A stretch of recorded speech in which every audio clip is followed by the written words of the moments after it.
3 signs you are a seer. In the book of 1 Chronicles chapter 29 verse 29, the Bible tells us about Samuel the seer, Nathan the prophet, Gad the seer.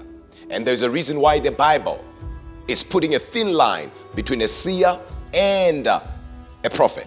And that's because a prophet is a nabai. A nabai hears to see. But as for the seer, a seer sees to hear. In the book of Habakkuk chapter 2 verse 1, Habakkuk says, I as a watchman will see what the Lord will say. Meaning he was in the seer dimension. He had to see in order to hear. In Jeremiah 1, the word of the Lord came to Jeremiah and said to Jeremiah, what do you see? And Jeremiah said, I see an almond tree. And the Lord said, you have seen well, for this is my word. So a seer is somebody who can help but sees. Number 1 sign that you are a seer, and ladies and gentlemen, this is a major sign, is that you are highly visual. What that means is you can't help but see.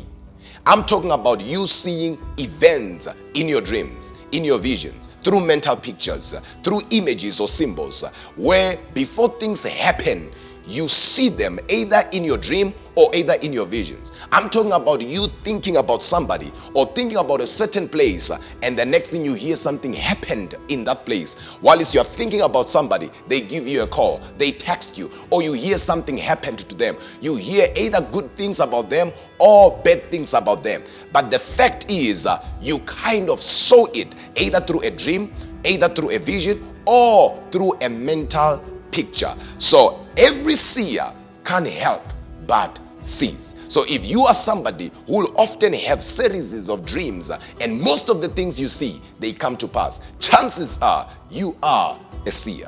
Number 2, you are always compelled to pray. What that means is you have an unction to pray, because you need to understand that every seer is an intercessor. But of course, not every intercessor is a seer. Remember, God does not show you things to entertain you. God shows you things because you are either part of the problem or part of the solution. And that's because God himself is not a gossiper. So the reason why he's showing you what he's showing you is because of 4 things. Number 1, to warn people. Number 2, to change it. Number 3, to stop it. And if you can't stop it, to minimize it. So every seer has a burden in their spirit, and that burden is to close a gap through prayer or stand in the gap through prayer.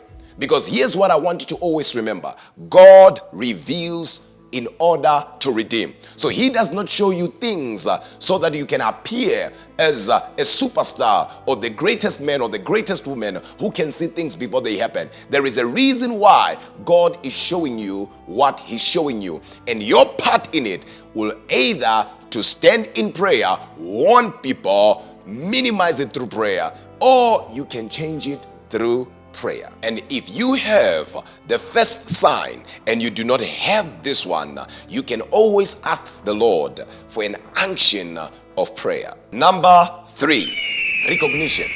And of course, you know it as deja vu.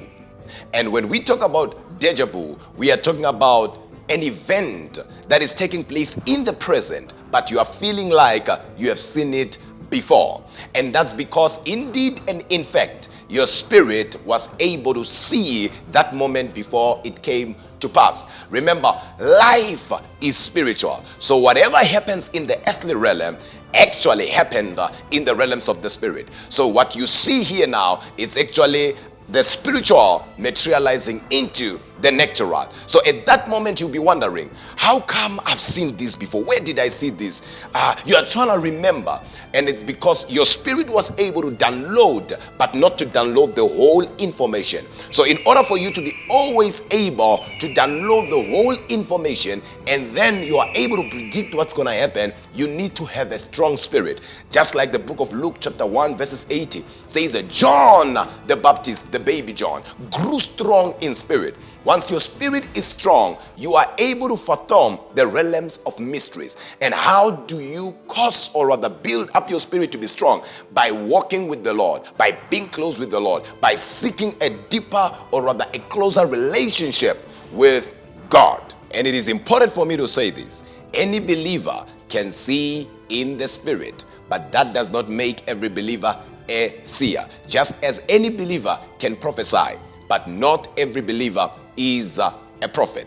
And in the dispensation that we are in, according to Acts chapter 2 verses 17, it's a dispensation of nabbis and seers. So every believer who has this kind of a gift, or the anointing that I'm talking about, which is the seer anointing, and you do not know how to go about it, you do not know how to use it, and you fear this is you I'm talking about, let me know on the comment section and I will help you by the Spirit of grace.